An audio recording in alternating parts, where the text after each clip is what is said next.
In today's video, I'm going to teach you how small businesses selling on eBay and Amazon can use QuickBooks Online to track sales, fees, expenses, and profit.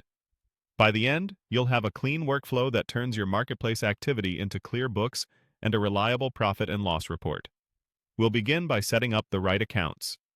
In QuickBooks, go to Accounting, then Chart of Accounts, and confirm you have sales, cost of goods sold, Amazon fees or eBay fees, shipping expense, and, if you track inventory, an inventory asset account.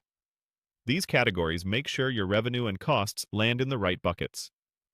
If you don't hold inventory, you can skip the inventory asset account, but keep cost of goods sold for any product cost you record. Next, connect your bank. Go to Accounting, then Bank Transactions, click Connect Account, and link the bank where your Amazon and eBay payouts land. This lets QuickBooks pull in deposits and expenses automatically, so you can match them to what you record. If you have multiple marketplace deposit accounts, connect them all for cleaner reconciliation. Now, record your sales. Click Create, go to Customers, then Sales Receipt. Set the customer as Amazon Sales or eBay Sales, and choose a product or service called Amazon Sales or eBay Sales as well. Enter the amount from your settlement report total for that period, and set deposit to the bank account receiving the payout. Save and close. Many sellers create one sales receipt per settlement cycle to mirror the marketplace statement and make matching easier. Then, record the marketplace fees. Click Create. Go to Suppliers, then Expense. Use Supplier as Amazon or eBay.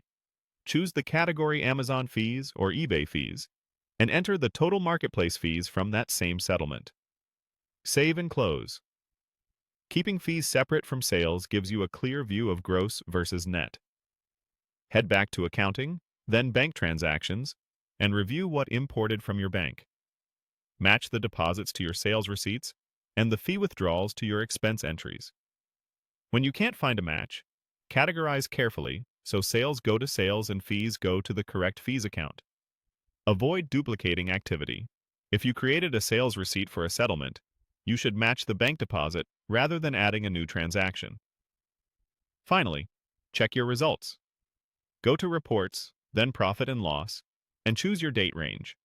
You'll see income from sales, deductions for Amazon or eBay fees, shipping expense, and your cost of goods sold, with net profit at the bottom. This report shows what you truly earned after marketplace costs. That's how to use QuickBooks Online for eBay and Amazon small businesses. If this helped, please like, subscribe, and share.